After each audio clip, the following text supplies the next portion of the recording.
Hello बच्चों, don't fear, दिया sir is here. नमस्कार दोस्तों, स्वागत है आप सभी का आपके अपनी YouTube channel super concept classes में। और आप लोगों का बहुत ही ज्यादा कमेंट्स आ रहा था, आप लोग बोल रहे थे कि सर हिंदी इलेक्टिव पढ़ाइए, हिंदी इलेक्टिव पढ़ाइए, हिंदी इलेक्टिव पढ़ाइए। तो आप लोगों के लिए हिंदी इलेक्टिव का एक ताबड़तोड़ वाला वीडियो आ गया है। देखिए यहाँ पर मैं आपको जो चीज बताऊंगा ये आपके क्वेश्चन पेपर में छप गया है, बस आप यहाँ पर पढ़िए और जाके एग्जाम में आप लोग लिख देना। चाहे आप हिंदी इलेक्टिव से हो, चाहे आप हिंदी कोर से हो, ये जो टॉपिक है ये दोनों में है, दोनों में कॉमन है। देखिए आज मैं आपको क्या पढ़ाने वाला हूं। देखिए हमारा क्लास 12 का जो हिंदी है, चाहे आपका हिंदी कोर हो चाहे हिंदी इलेक्टिव हो, इसमें आपका आता है समाचार लेखन, संपादक, प्रतिवेदन जिसको हम लोग रिपोर्ट भी बोलते हैं, और जनसंचार। ये जो 4 टॉपिक्स है ना, इस पर क्वेश्चंस बनेंगे ही बनेंगे, या ये आपके एग्जाम में पक्का आएंगे। तो भाई आपको एकदम अच्छे से कर लेना है। और अगर आप लोग हमारे चैनल पर पहली बार आए हैं तो फटाफट चैनल को सब्सक्राइब कर लेना। और डिस्क्रिप्शन बॉक्स में आपको व्हाट्सएप चैनल का लिंक मिल जाएगा, वहां पे आप लोग जुड़ जाना, वहां से आप लोगों को पीडीएफ वगैरह हर एक चीज मिल जाएगा, ठीक है। और देखो भाई यहाँ पर क्या है, आप एकदम अच्छे से देखो। ये जो है ना समाचार लेखन और ये जो संपादक है, ये इस साल के मॉडल पेपर में भी दिया गया है। मतलब समझो कि ये बहुत ही ज्यादा इंपॉर्टेंट है। और अगर हम लोग देखेंगे ये जो प्रतिवेदन है, जिसको हम लोग रिपोर्ट बोलते हैं, आपने इंग्लिश में तो रिपोर्ट पढ़ा है ना, बस वही वाला। तो हमने जो इंग्लिश में पढ़ा था उसको अभी हम लोग हिंदी में पढ़ेंगे। तो ये जो रिपोर्ट है इससे भी क्वेश्चंस आएंगे, और ये जो जनसंचार है इससे भी क्वेश्चंस आएंगे। ये जो प्रतिवेदन और ये जो जनसंचार है ना, ये ऐसे टॉपिक है हमारे जो एग्जाम में बार बार रिपीट होते हैं। अगर आप क्वेश्चन बैंक को उठाकर देखोगे तो यहां से बहुत बार क्वेश्चंस पूछे गए हैं। तो भाई बहुत ही ज्यादा इंपॉर्टेंट टॉपिक है, आप करो अच्छे से, इस वीडियो को देखो। इतना सिंपल लैंग्वेज में मैं आपको बताऊंगा जो आपके सीधे दिल में और दिमाग में बैठ जाएगा। मतलब आपके खोपड़िया में इस प्रकार से घुसेगा ना कि वो निकलने का नाम ही नहीं लेगा। तो चलो शुरू करते हैं, एक का करके हर एक चीज को देखेंगे। सबसे पहले हम लोग शुरू करते हैं समाचार लेखन से।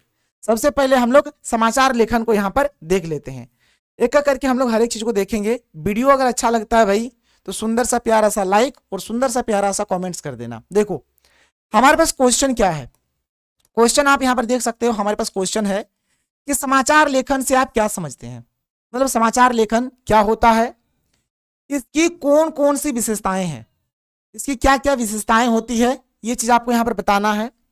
या फिर ये जो क्वेश्चन है ये हमारा ऐसे भी पूछा जा सकता है कि एक आदर्श समाचार लेखन की विशेषताएं बताइए। एक आदर्श समाचार लेखन हम लोग किसको बोलेंगे, उसकी क्या क्या विशेषताएं होती है।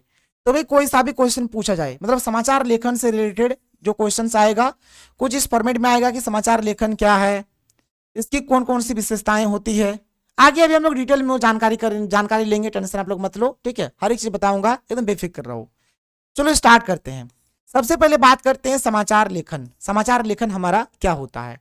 तो समाचार लेखन क्या है, एक कला है। समाचार लेखन क्या है, एक कला है, एक आर्ट है। और समाचार को अंग्रेजी में हम लोग क्या बोलते हैं, न्यूज बोलते हैं। समाचार को अंग्रेजी में क्या बोलते हैं, न्यूज बोलते हैं। न्यूज में हमारा 4 वर्ड्स है, देखो एक है एन, एक है ई, एक है डब्ल्यू, एक है एस। एक हो गया एन, एन माने होता है नॉर्थ यानी कि उत्तर, जो हमारा 4 दिशा है इसमें इंक्लूड है। ई मतलब होता है ईस्ट, ईस्ट माने होता है पूरब। डब्ल्यू माने होता है वेस्ट, वेस्ट माने होता है पश्चिम। और एस माने होता है साउथ, साउथ यानी कि दक्षिण। न्यूज हम लोग किसको बोलेंगे, एक्चुअली में न्यूज में क्या होता है कि चारों दिशाओं में, चाहे पूरब हो, पश्चिम हो, उत्तर हो, दक्षिण हो, चारों दिशाओं में जो घटना घटित हो रही है उसकी जो जानकारी है हमें कहां से मिलती है, तो न्यूज से। मतलब चारों दिशाओं से जो भी हमें जानकारी मिलती है उसी को हम लोग क्या बोलेंगे, न्यूज बोलेंगे। कितना सिंपल सा डेफिनेशन है, आप खुद देखो, एक बार पढ़ोगे आपका याद हो गया। अभी पढ़ते पढ़ते ही आपका याद हो रहा है, टेंशन मत लो। इसको आप लिख देना।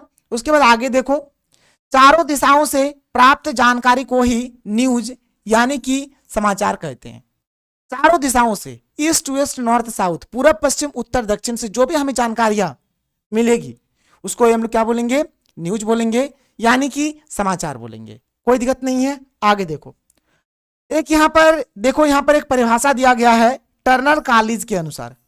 टर्नर कॉलेज क्या यहां पर डेफिनेशन देते हैं समाचार को लेकर कि वह सभी कुछ जिससे आप कल तक अनजान थे समाचार है। मतलब वह हर एक चीज जिससे कल तक आप क्या थे, अनजान थे, मतलब उसके बारे में आप जानते ही नहीं थे, लेकिन आज आप उस चीज को जान रहे हो, इस चीज को क्या बोलेंगे, समाचार बोलेंगे। जैसे मान के चलो भाई कोई आदमी है, कोई आदमी है, ठीक है, कोई आदमी है। अब इसका मान के चलो एक्सीडेंट हो गया, तो आप पहले जानते थे कि क्या इसका एक्सीडेंट होगा? नहीं आप जानते थे, लेकिन फिर इसका एक्सीडेंट हुआ, फिर न्यूज में आएगा, फिर आपको पता चलेगा। तो मतलब यहाँ पर बात वही है कि वह सभी कुछ जिससे आप कल तक अनजान थे उसको हम लोग क्या बोलेंगे? न्यूज बोलेंगे। आप इसको ऐसे भी समझ सकते हो, जैसे मान के चलो कि अचानक कहीं पर भूकंप आ गया, अचानक कहीं पर क्या आ गया भाई? भूकंप आ गया, भूकंप आ गया। तो क्या आप पहले जानते थे कि वहां पर भूकंप आएगा? नहीं जानते थे। भूकंप आया, उसके बाद आप जान गए न्यूज के माध्यम से कि वहां पर भूकंप आया था।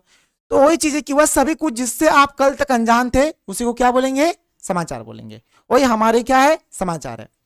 अब देखो जो समाचार होता है उसमें किसकी किसकी भूमिकाएं होती है, इसमें किनका किनका रोल है। तो समाचार में दो जो कैरेक्टर है वेरी इंपॉर्टेंट है। एक होता है आपका रिपोर्टर, एक होता है आपका रिपोर्टर। रिपोर्टर का काम क्या होता है? वे जगह जगह जाते हैं, भाई कैमरा उठा के चल देते हैं, माइक उठा के चल देते हैं, नहीं देखते हैं रिपोर्टर। तो रिपोर्टर क्या करेंगे? न्यूज को इकट्ठा करने का काम करते हैं। और एक होगा आपका एडिटर। एडिटर का काम क्या रहेगा? वो देखेगा कि कौन सा न्यूज अच्छा है, कौन सा न्यूज खराब है, कौन सी न्यूज को लेना है, कौन सी न्यूज को छोड़ना है।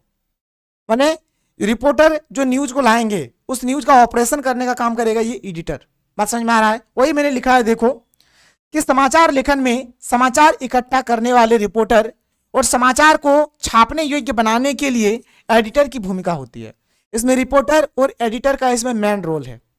रिपोर्टर काम करेगा समाचार लाने का, रिपोर्टर काम करेगा समाचार लाने का, और एडिटर काम करेगा जो समाचार रिपोर्टर लाया है उस समाचार को पब्लिश करने योग्य बनाने का।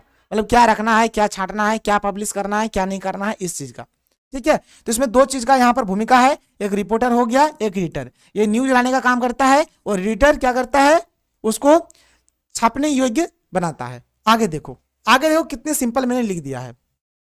हमारा जो समाचार लेखन होता है यानी जो समाचार होते हैं उसमें 6 ककार होते हैं। अब ये 6 ककार क्या है? देखो भाई, कोई भी हम लोग न्यूज पढ़ते हैं या फिर कोई भी न्यूज से हमें संतुष्टि तभी मिलती है जब ये 6 ककार का आंसर हमें मिल जाता है। अब ये 6 ककार में क्या क्या है? तो इस 6 ककार में 5 ठो डब्लू आता है, 5 डब्लू आता है, और एक हमारा एच आता है, एक हमारा एच आता है। मतलब समझो, देखो मैंने लिखा है कि समाचार लेखन में 6 ककार होते हैं, अंग्रेजी में इसे 5 डब्लू और एक एच कहा जाता है। अब 5 डब्लू में आएगा व्हाट, व्हेयर, व्हेन, हुम, व्हाई, और यहां पर एक एच में आएगा हाउ। यानी 6 ककार में क्या आता है? क्या, कब, कहां, किसके।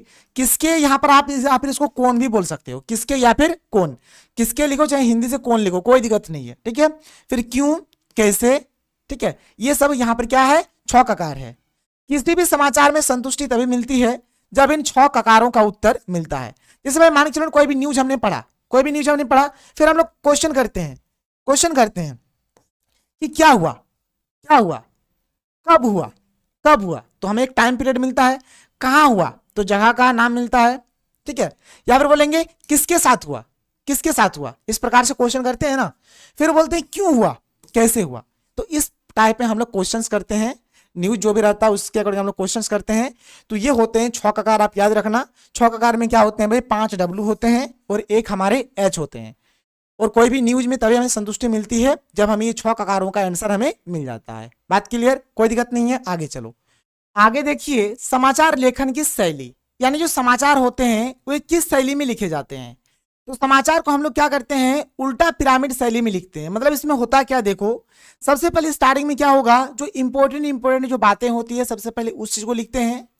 फिर उसके नीचे क्या होता है? थोड़ा कम इंपॉर्टेंट वाला बात होता है, और एकदम लास्ट में क्या होता है? एकदम सबसे कम इंपॉर्टेंट वाला बात होता है। देखो मैंने लिखा है कि समाचार लिखने की शैली उल्टा पिरामिड शैली कहलाती है। इसके अंतर्गत सबसे महत्वपूर्ण बात पहले लिखी जाती है, कम महत्वपूर्ण बात बाद में, तथा सबसे कम महत्वपूर्ण बात सबसे अंत में लिखी जाती है। और इसका पहले तो आप इसको ऐसे लिख देना और एक आप डायग्राम बना देना, कुछ ऐसे ऐसे आप एक डायग्राम बना देना। आप इसको देख लो एकदम अच्छे से। यहाँ पर इस प्रकार से आप बना देना पिरामिड टाइप का। ये हमारा उल्टा पिरामिड शैली है। क्या है? ये हमारा उल्टा पिरामिड शैली है, जहां पर हम लोग क्या करते हैं? सबसे जो महत्वपूर्ण बात है इसको हम लोग सबसे पहले लिखेंगे। ठीक है, जो कम महत्वपूर्ण बात है इसको हम लोग बाद में लिखेंगे, और जो सबसे कम महत्वपूर्ण बात जो है इसको हम लोग एकदम लास्ट में लिखेंगे। तो कुछ इस फॉर्मेट में लिखा जाता है। इस फॉर्मेट को आप यहाँ पर याद रखना और इसको आप एग्जाम में लिख देना। देखो बहुत ही आसान है, बस भाई आप पढ़ रहे हो, याद हो रहा है, कुछ नहीं है। स्टार्टिंग से मैं आपको बता रहा हूं, आप समझ रहे हो, आपका हर एक चीज याद हो रहा है। आगे देखो, आगे क्या है कि समाचार के प्रकार। समाचार के यहाँ पर दो प्रकार है। एक है आपका प्रत्याशित समाचार। प्रत्याशित समाचार क्या होता है? जो फिक्स है, जो फिक्स है। जैसे अगर बोल दिया गया कि प्रधानमंत्री सोमवार को शपथ लेंगे, तो भाई ये फिक्स है कि प्रधानमंत्री मतलब पहले से ही पता चल गया कि इस दिन ये चीज होने वाला है। तो इस टाइप का जो न्यूज होता है इसको हम लोग बोलेंगे प्रत्याशित समाचार। देखो लिखा है कि जो समाचार निश्चित रूप से संपन्न होने वाला है उसे प्रत्याशित समाचार कहा जाता है। जो फिक्स है, जो होगा ही होगा, उसको बोलेंगे प्रत्याशित समाचार। और एक होता है हमारा अप्रत्याशित समाचार। अप्रत्याशित समाचार क्या होगा? जो फिक्स नहीं है। जैसे मान के चलो भाई कहीं भूकंप आएगा, क्या पहले से फिक्स होता है कि वहां पर भूकंप आएगा? किसी का मान के चलो दुर्घटना एक्सीडेंट हो गया, तो फिक्स होता है क्या उसका एक्सीडेंट होगा? नहीं होता है। तो इस टाइप का जो न्यूज होगा इसको हम लोग क्या बोलेंगे? अप्रत्याशित समाचार। देखो मैंने लिख दिया है, आप इसका स्क्रीनशॉट भी ले लेना। अप्रत्याशित समाचारों की घटनाएं पूर्व निर्धारित नहीं होती है। अचानक से घटी घटनाओं को अप्रत्याशित, ठीक है, अप्रत्याशित समाचार, ठीक है, अप्रत्याशित समाचार लिख देना। अप्रत्याशित समाचार आप लिख सकते हो, अप्रत्याशित समाचार, अप्रत्याशित समाचार कहा जाता है। मतलब जो अचानक घटेगी जो घटनाएं, उसको हम लोग क्या बोलेंगे? अप्रत्याशित बोलेंगे। जैसे भूकंप हो गया, बाढ़ हो गया, किसी का दुर्घटना हो गया इत्यादि, ये सब के सब इसमें आ जाएंगे। आगे चलो, आगे देखो। समाचार लेखन के 3 अंग होते हैं। सबसे पहला होता है शीर्षक, दूसरा होता है इंट्रो और तीसरा होता है बॉडी। शीर्षक अट्रैक्टिव होना चाहिए जिससे लोगों को एकदम न्यूज़पेपर पढ़ना ही पढ़ना पड़े। अब देखना ना, एक दो हेडिंग ऐसा होता है, एक दो ऐसा शीर्षक होता है, टाइटल होता है कि आपको न्यूज पढ़ना ही पड़ेगा, ठीक है। तो ये हमारे 3 अंग इसके होते हैं। आगे देखो, वेरी इंपॉर्टेंट, इसकी विशेषताएं एक का करके डिस्कस करते हैं। पहला देखो कि समाचार का जो शीर्षक होना चाहिए वो आकर्षित होना चाहिए। कैसा होना चाहिए? आकर्षित होना चाहिए, अट्रैक्टिव होना चाहिए, जिससे पूरे समाचार को पढ़ने की उत्सुकता जाग उठे, जिससे पूरा समाचार पढ़ने को मजबूर कर दे। इस प्रकार का वहां पे टाइटल यानी कि शीर्षक होना चाहिए। समाचार के मुख्य भाग में जरूरी बातों का ही समावेश होना चाहिए। जो मेन जो इसका पोर्शन होता है समाचार न्यूज़पेपर का, तो उसमें जो अच्छा जो भी न्यूज है, ठीक है, अच्छी बातों का वहां पर होना जरूरी है। समाचार की भाषा सरल होनी चाहिए। भाषा जो होनी चाहिए वो कैसी होनी चाहिए? सरल, आसान भाषा होनी चाहिए, ताकि पढ़ने और सुनने वाला आसानी से समझ सके। ताकि जो न्यूज़पेपर पढ़ रहा है या फिर जो न्यूज सुन रहा है वो क्या होना चाहिए? उनको अच्छे से समझ में आना चाहिए। इसलिए भाषा जो है, लैंग्वेज जो है, बहुत ही सिंपल होना चाहिए। आगे देखो, पैराग्राफ को आकर्षक ढंग से लिखना चाहिए। जो पैराग्राफ होगा उसको आकर्षक ढंग से लिखा जाना चाहिए। जब एक बात पूरी हो जाए तो उसके बाद ही पैराग्राफ बदलकर दूसरी बात को लिखा जाना चाहिए। अब ये नहीं कि एक बात पूरा हुआ भी नहीं आप दूसरा बात लिखने ही लगे। यहाँ पर आपको करना क्या है कि जब एक बात पूरी हो जाएगी उसके बाद पैराग्राफ बदलना है और दूसरा बात आपको लिखना है। समाचार में सच्चाई होनी चाहिए। जो भी होगा भाई उसमें ट्रूथ होना चाहिए, सच्चाई उसमें होनी चाहिए। समाचार में किसी घटना से संबंधित ऐसे विषय वस्तु को लिखना चाहिए जिसका प्रमाण कभी भी दिया जा सके। यहाँ पर न्यूज़पेपर में ऐसे चीज को लिखो, ठीक है, कि जिसका प्रूफ आपके पास हो। कोई अगर देखने खोजे तो आप दिखा सकते हो कि देखो भाई मेरे पास प्रूफ है, तभी हमने इस न्यूज को पब्लिश करा है। तो ये चीज होना चाहिए, ठीक है। आगे क्या है? महत्वपूर्ण खबर को लंबा करके ये ज्यादा विस्तार देने की जरूरत नहीं है। जो इंपॉर्टेंट न्यूज है उसको यहाँ पर ना तो ज्यादा लॉन्ग करना है, ना ज्यादा लंबा करना है, या फिर ना उसको पूरा एकदम विस्तार से देना है। अच्छे से दो, ठीक है, और सरल तरीके से दो। किसी विशेष समुदाय या फिर समूह के बारे में कोई टिप्पणी ना करें।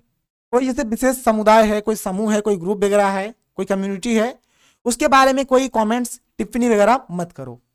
किसी धर्म को कभी बदनाम ना करें। कोई भी धर्म हो भाई, हिंदू हो, मुस्लिम हो, सिख, ईसाई, कोई सा भी धर्म हो, किसी भी धर्म को कभी बदनाम नहीं किया जाना चाहिए। तो ये सब इसकी विशेषताएं हैं। आगे देखो, आगे हमारा अगला क्वेश्चन शुरू होता है। अगला क्वेश्चन हमारा है कि संपादक से आप क्या समझते हैं? संपादक से आप क्या समझते हैं? एक अच्छे संपादक की विशेषताओं का उल्लेख करें। देखो भाई, अभी मैंने आपको बताया संपादक माने होता है एडिटर। एडिटर का काम क्या होता है? कोई भी न्यूज जो कि रिपोर्टर लाता है उस न्यूज का ऑपरेशन करेगा, यानी उसको एडिट करेगा, देखेगा कि क्या रखना है, क्या नहीं रखना है, क्या छपना है, क्या नहीं छपना है। तो यही काम होता है एडिटर का। देखो यहाँ पर मैंने लिखा है कि संपादन का कार्य करने वाले व्यक्ति को ही संपादक कहते हैं। मतलब एडिटिंग का जो काम करता है उसी को एडिटर बोलेंगे। अभी तो भाई एडिटिंग आप जानते ही होंगे, यूट्यूब वगैरह देखते हो, आप भी कुछ फोटो वोटो एडिट करते हो, तो यहाँ पर एडिटिंग का जो काम करता है, एडिटिंग का जो काम करता है उसी को क्या बोला जाता है, उसी को बोला जाता है एडिटर। मतलब एडिटर किसको बोलेंगे, जो एडिटिंग का काम करता है। संपादक किसको बोलेंगे, जो संपादन का काम करे, वैसे व्यक्ति को संपादक बोला जाएगा। संपादक का सामान्य सा अर्थ होता है वह व्यक्ति जो समाचारों को सुधार कर उसे पढ़ने लायक बनाता है। ठीक है, माने संपादक किसको बोलेंगे कि वह व्यक्ति जो समाचारों को सुधार कर उसे क्या करते हैं, यहां पर एक बिंदु दे देना। ठीक है, पढ़ने लायक बनाता है, पढ़ने लायक बनाता है, उसी को हम लोग क्या बोलेंगे, संपादक बोलेंगे। अब आगे देखो ना, अभी और है, संपादक हर खबर को पैनी नजर से देखता है और उसमें आवश्यक संशोधन करके उसे छपने लायक बनाता है। एकदम अच्छे तरीके से देखेगा, पैनी नजर से देखेगा कि क्या है क्या नहीं है, जो अच्छा न्यूज है वही कोई इससे छापेगा। संपादक ये तय करता है कि कौन सा समाचार अखबार में छपेगा और कौन सा नहीं, उस समाचार का रूप कैसा होगा, उसकी भाषा कैसी होगी, ये सब कौन डिसाइड करते हैं, संपादक। क्या छपना है क्या नहीं छपेगा, कौन सी भाषा देनी है कौन सी नहीं देनी है, समाचार का रूप कैसा होगा, A to Z जो है ये एडिटर ही मतलब संपादक ही तय करते हैं। किसी भी समाचार पत्र में संपादक ही सबसे महत्वपूर्ण निर्णय लेता है और उस समाचार पत्र का पूरा दायित्व भी उसी पर होता है। जो पूरा जो दायित्व है ना, ये संपादक के पास ही होता है कि क्या करना है और क्या नहीं करना है। आगे चलो, आगे देखो, एक अच्छे संपादक की विशेषताएं निम्नलिखित है। देखो कभी और प्रश्न में बोला जाएगा एक अच्छे संपादक की विशेषता लिखो, और अगर मान के चलो अगर ये नहीं रहता है, केवल बोलेगा कि संपादक की विशेषताएं लिखें, तब भी बात एक ही है, एक अच्छा संपादक बोला जाए या फिर नॉर्मल सा खाली संपादक बोला जाए। तो देखो पहला कि संपादक की जो लेखन की जो भाषा है वह सरल होनी चाहिए, जिससे हर एक लोगों को समझ में आए। जो संपादक होगा ना, ये विश्वसनीय होने चाहिए और ये ईमानदार होने चाहिए, मतलब ये ट्रस्टेड होने चाहिए भाई, ऐसे नहीं कि कोई अपराधी को हम लोग एडिटर बना देंगे, नहीं। संपादक हमेशा निष्पक्ष होना चाहिए, कभी भी किसी का तरफदारी नहीं करेंगे, हमेशा क्या होनी चाहिए, निष्पक्ष होने चाहिए, मतलब सबको समान नजरिए से देखे। ठीक है, निष्पक्ष होनी चाहिए। संपादक का जो चरित्र है ये साफ सुथरा होना चाहिए, कोई आपराधिक प्रवृत्ति का नहीं होना चाहिए। एक अच्छा संपादक वही होता है जिसमें भाषा की अच्छी समझ होती है, साथ ही साथ उसकी भाषा दूसरे के मन को प्रभावित करें। यहाँ पर जो संपादक होंगे उनको भाषा का अच्छा नॉलेज होना चाहिए। ठीक है, और उनका जो भाषा है ना ऐसा होना चाहिए जो दूसरे के मन को प्रभावित करे, मतलब पढ़ने से लगे कि नहीं भाई हमने पढ़ा है, तो इस प्रकार का लैंग्वेज इनका होना चाहिए। संपादक का लेख बहुत लंबा अथवा बहुत छोटा नहीं होना चाहिए। अब ये नहीं कि कुछ लिख दिया तो कोई बहुत लंबा लिख दिया तो कोई बहुत छोटा लिख दिया, वैसा नहीं होना चाहिए। जो भी लिखेगा मतलब मॉडरेट होना चाहिए, ना ज्यादा लंबा ना ज्यादा छोटा। ठीक है, इस चीज को आप लोग देखो। आगे देखो, एक अच्छे संपादक का स्वभाव शालीन और बहुत ही सुलझा हुआ होना चाहिए। देखो शालीन किसको बोलेंगे, मतलब शालीन बोलते हैं जिसमें उदंडगिरी ना हो, मतलब जिसमें उदंडता ना हो, उसको शालीन बोलेंगे। मतलब इनका जो स्वभाव है बहुत ही शालीन होना चाहिए और ये सुलझा हुआ होना चाहिए, जिसको दूसरों के बातों को अच्छी तरह से समझकर उसका उचित जवाब दे सके। ठीक है, मतलब बात यहाँ पर यह है कि एक अच्छे जो संपादक होंगे उनका स्वभाव शालीन होना चाहिए, सुलझा हुआ होना चाहिए। ठीक है, जिससे क्या होगा, वो दूसरे के बातों को अच्छी तरह से समझकर उनका उचित जवाब दे। ठीक है, जिससे लिख देना। ठीक है, जिससे वे दूसरे के बातों को अच्छी तरह से समझकर उसका उचित जवाब दे सके। इसको ऐसे लिखो, जिससे हुए ज्यादा यहाँ पर अच्छा हो रहा है। एक अच्छे संपादक का व्यक्तित्व बहुत ही प्रभावपूर्ण होना चाहिए, प्रभावशाली होना चाहिए, इफेक्टिव होना चाहिए, जो दूसरे को अट्रैक्ट करे, दूसरे को प्रभावित करे। ठीक है, तो कुछ इस प्रकार से आप लोग लिखोगे। आगे देखो, आगे यहाँ पर हमारा एक पावरफुल वाला क्वेश्चन आ जाता है जो है जनसंचार से रिलेटेड। ये क्वेश्चंस एग्जाम में पूछे जाते हैं। देखो क्या है कि जनसंचार के प्रमुख माध्यम कौन कौन से है, इसकी प्रमुख विशेषताएं लिखे। ये क्वेश्चन ऐसे भी पूछा जा सकता है कि जनसंचार के प्रमुख कार्यों को रेखांकित करें या फिर जनसंचार के विभिन्न माध्यमों पर प्रकाश डालें। कैसे भी क्वेश्चन आए कोई दिक्कत नहीं है, जनसंचार से रिलेटेड आएगा हम लोग लिखेंगे। देखो जनसंचार को अगर हम लोग देखेंगे ना तो जनसंचार में दो चीज है, एक है हमारा जन, एक है हमारा संचार। ठीक है, जन माने होता है लोग और संचार माने होता है न्यूज या फिर समाचार, जो भी बोलो। और जो समाचार रहेगा उसको लोगों तक पहुंचाना ही क्या कहलाता है, जनसंचार कहलाता है। देखो मैंने लिखा है कि जनसंचार दो शब्दों से मिलकर बना है, एक है आपका जन और दूसरा है आपका संचार। जन का अर्थ होता है लोग और संचार का अर्थ होता है समाचार। तो जनसंचार का यहाँ पर आपका अर्थ हो गया, जनसंचार का अर्थ हो गया समाचार को लोगों तक पहुंचाना। समाचार को लोगों तक पहुंचाना ही क्या कहलाता है? जनसंचार कहलाता है। जनसंचार के माध्यम में अखबार, पत्र पत्रिकाएं, रेडियो, टीवी, इंटरनेट, सिनेमा, ये सब हमारे आ जाते हैं। अब हम लोग यहाँ पर एक एक करके डिस्क्राइब करते हैं। देखो, पहला हम लोग देखते हैं अखबार और पत्र पत्रिकाएं। तो अखबार और पत्र पत्रिकाएं जो है ये हमारा जनसंचार का एक प्रिंट माध्यम है। ये प्रिंट होके आता है, पेपर वगैरह देखे होंगे ना आप लोग, न्यूज पेपर वगैरह, तो ये प्रिंट होके आते हैं, एक प्रिंट माध्यम है। अखबार और पत्र पत्रिकाएं जनसंचार का एक प्रमुख माध्यम है। यह जनसंचार का प्रिंट माध्यम होता है। लोग अखबार और पत्र पत्रिकाएं पढ़कर देश विदेश की जानकारी प्राप्त करते हैं। हम लोग न्यूज़पेपर वगैरह, पत्र पत्रिकाएं वगैरह पढ़कर क्या करते हैं? देश विदेश का जो भी जानकारी है हम लोग यहाँ पर हासिल करते हैं। इसके बाद है हमारा टेलीविजन, मतलब टीवी।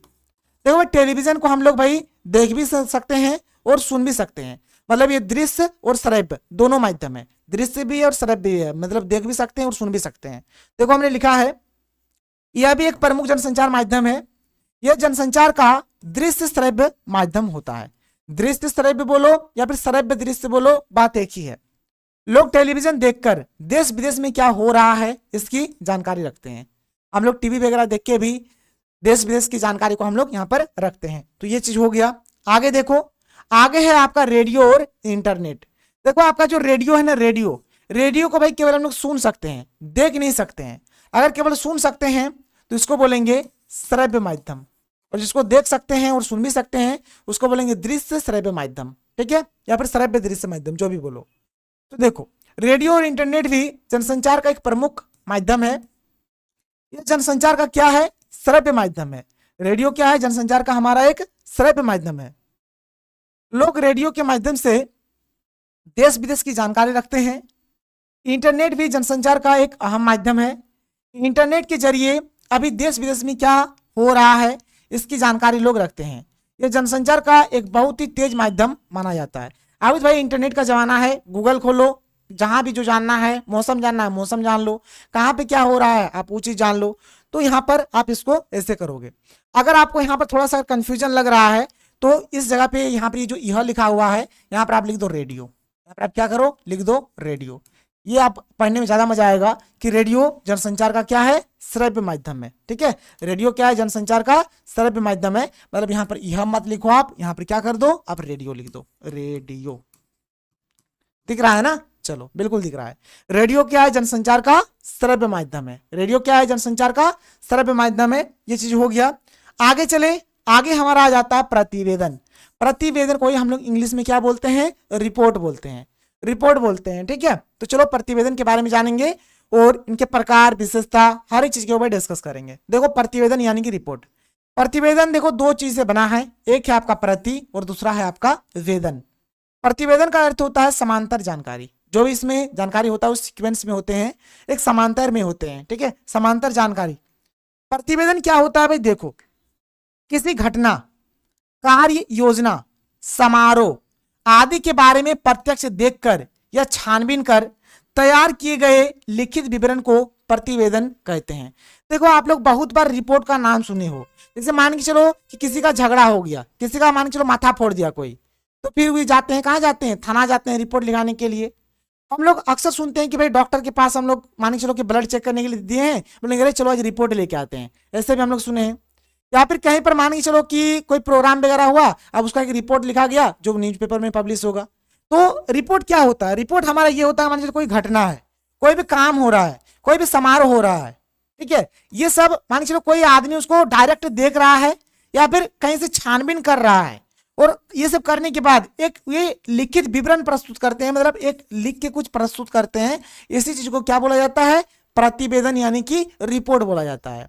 आगे देखो, आगे और क्लियर होगा। प्रतिवेदन को अंग्रेजी में क्या बोलते हैं? रिपोर्ट बोलते हैं। किसी घटना अथवा दुर्घटना का विवरण समाचार पत्र में देना रिपोर्ट या प्रतिवेदन है। कहीं पर भी घटना, कोई दुर्घटना हो गया, इसका जो भी विवरण होगा न्यूज़पेपर में देंगे, इसी को रिपोर्ट बोला जाएगा। किसी सामाजिक अथवा सांस्कृतिक कार्यक्रम के विवरण को भी प्रतिवेदन कहा जाता है। कहीं पर भी सामाजिक या फिर सांस्कृतिक कार्यक्रम हुआ, उसका जो विवरण देंगे उसको भी हम लोग रिपोर्ट के अंतर्गत ही रखेंगे। थाने में किसी दुर्घटना, अपराध जैसे कि चोरी वगैरह हो गया का शिकायत, ठीक है, या रिपोर्ट के लिए प्रतिवेदन कक्ष यानी कि रिपोर्टिंग रूम बने होते हैं। अब हम लोग जैसे कि कोई भी दुर्घटना, कोई भी अपराध वगैरह होता है तो हम लोग थाना जाते हैं रिपोर्ट लिखाने के लिए, तो थाना वगैरह में क्या होता है कि रिपोर्टिंग रूम भी बना हुआ होता है। इस चीज को आप देखो। आगे देखो क्या है प्रतिवेदन के प्रकार। प्रतिवेदन के प्रकार में पहला है आपका व्यक्तिगत प्रतिवेदन, दूसरा है संगठनात्मक प्रतिवेदन और तीसरा है विवरणात्मक प्रतिवेदन। एक का करके डिस्कस करते हैं। देखो सबसे पहला है हमारा व्यक्तिगत प्रतिवेदन। व्यक्तिगत प्रतिवेदन में क्या होता है, तो व्यक्तिगत प्रतिवेदन में व्यक्ति किसी के जीवन से संबंधित प्रतिवेदन लिखता है, कभी कभी यह डायरी का रूप भी ले लेता है। देखो नाम ही है व्यक्तिगत, मतलब इसमें क्या होगा, इसमें किसका रिपोर्ट लिखा जाएगा, कोई पर्टिकुलर किसी व्यक्ति का लिखा जाता है। मतलब इसमें क्या करता है, कोई भी व्यक्ति क्या करेगा, किसी के जीवन के ऊपर क्या करेगा, रिपोर्ट लिखेगा, किसी के जीवन के ऊपर रिपोर्ट लिखेगा, इसको बोलेंगे व्यक्तिगत प्रतिवेदन। संगठनात्मक प्रतिवेदन में क्या होता है, इसमें क्या करता है, कोई व्यक्ति किसी सभा का, किसी बैठक का, किसी संस्था का, ठीक है, ये सब का क्या करते हैं, ये सब का यहाँ पर रिपोर्ट लिखते हैं, इसको बोलेंगे संगठनात्मक प्रतिवेदन। और एक होता है विवरणात्मक प्रतिवेदन। मान के चलो कहीं पर कोई यात्रा है, मेला है, सभा है, रैली है, जब ये सब से रिलेटेड जब हम लोग रिपोर्ट लिखते हैं तो इसको क्या बोलेंगे, विवरणात्मक प्रतिवेदन बोलेंगे। तो ये प्रतिवेदन के 3 टाइप्स है, इसको आप अच्छे से देख लो। इसके बाद हमारा आता है प्रतिवेदन की विशेषताएं, जो वेरी वेरी इंपॉर्टेंट है। देखो एक करके, पहला क्या है कि प्रतिवेदन में सारी बातें एक निश्चित क्रम में लिखी जाती है, जो भी बातें होंगी एक निश्चित क्रम में होंगी, ठीक है, एक निश्चित क्रम में लिखा जाता है। प्रतिवेदन की भाषा सरल और स्पष्ट होनी चाहिए, इसकी जो भाषा होगी ये सरल और स्पष्ट होनी चाहिए। दूसरा है कि प्रतिवेदन संक्षेप में लिखा जाता है, ये नहीं कि पूरा लंबा चौड़ा लिख दिया, नहीं भाई, संक्षेप में लिखो, एकदम अच्छे तरीके से फॉर्मेट बनाकर लिखा जाना चाहिए। प्रतिवेदन संक्षेप में लिखा जाता है, ठीक है। आगे देखो, प्रतिवेदन में किसी घटना या प्रसंग की मुख्य मुख्य बातें लिखी जाती है, जो मेन जो चीज है वही सब चीज इसमें लिखा जाता है। प्रतिवेदन में कोई भी ऐसी बात ना कही जाए जिससे भ्रम पैदा हो, ऐसा बात ना करो जिससे भ्रम पैदा हो। प्रतिवेदन की भाषा साहित्यिक नहीं होती, यह सरल और रोचक होती है। साहित्यिक भाषा इसमें नहीं होता, इसमें सरल भाषा होगा और रोचक, ठीक है। आगे देखो, प्रतिवेदन में एक उचित शीर्षक होना चाहिए, एक अच्छा सा टाइटल होना चाहिए। प्रतिवेदन में सच्ची बातों का विवरण होता है, इसमें जो भी सच्ची बात है उसी चीज का यहाँ पर लेखा जोखा होता है। प्रतिवेदन किसी घटना या विषय की साफ और सजीव तस्वीर सुनने वाले या पढ़ने वाले के मन पर खींच देता है। जैसे मान के चलो ना, आप किसी का एक्सीडेंट का कहानी सुन रहे हो, किसी का एक्सीडेंट का आप न्यूज पढ़ रहे हो, तो भाई आपके माइंड में एक फोटो क्लिक हो जाएगा कि हाँ इसका ऐसे एक्सीडेंट हुआ होगा, इस प्रकार से इधर से गाड़ी आई, इधर से इसको कुचल दिया और चल गया। वो तो कुछ भी है भाई, जो भी है एक आपका इमेज यहाँ पर मतलब बन जाता है माइंड में। एक ही बात को बार बार भिन्न भिन्न रूपों में नहीं लिखना चाहिए। अब ऐसा नहीं है कि एक ही चीज को बार बार आप अलग अलग तरीके से रिपीट कर कर लिख रहे हो, नहीं, ऐसा प्रतिवेदन का ये विशेषता नहीं है, ऐसा ही चीज नहीं होना चाहिए, ठीक है। ये चीज को देखो। इसके बाद देखो भाई, प्रतिवेदन से रिलेटेड हमारा एक क्वेश्चन ऐसे भी पूछा जा सकता है, देख लो, ये क्वेश्चन हमारा पूछा जा सकता है कि प्रतिवेदन लिखने के लिए निम्नलिखित बातों पर विशेष ध्यान देना चाहिए, ठीक है। मतलब वो कौन कौन से बातें हैं जो ध्यान देना चाहिए प्रतिवेदन लिखने के समय, ठीक है। मतलब ये अगर क्वेश्चन के फॉर्मेट में अगर हम लोग देखें इसको, तो ये क्वेश्चन में आ सकता है कि प्रतिवेदन लिखने के लिए, ठीक है, यहाँ पर अगर इसको नहीं देंगे तो किन बातों पर विशेष ध्यान देना चाहिए। अगर ऐसे क्वेश्चन आ जाता है तो भाई हम लोग जो अभी विशेषता पढ़े ना, जो विशेषता पढ़े, जितना अभी 10 पॉइंट जो विशेषता का पढ़े, 10 पॉइंट जो पढ़ा ना हमने विशेषता का, तो बस आप लिख दो सारा। कभी भी अगर आता है कि प्रतिवेदन लिखने के लिए किन बातों पर विशेष ध्यान देना चाहिए, तो भाई आपको विशेषता वाला ही लिख देना है, ठीक है। बात समझ में आ रहा है? तो भाई देखो, ये सब क्वेश्चंस बहुत ही ज्यादा इंपॉर्टेंट है और ये सब क्वेश्चंस आपके एग्जाम में पूछा जाएगा, तो आप लोग हर एक को कर लो। कहीं पर भी कुछ भी प्रॉब्लम हो तो आप लोग नीचे कमेंट सेक्शन पे कमेंट करके बता सकते हो। तो चलो हम लोग मिलते हैं अगले वीडियो में। थैंक यू, जय हिंद।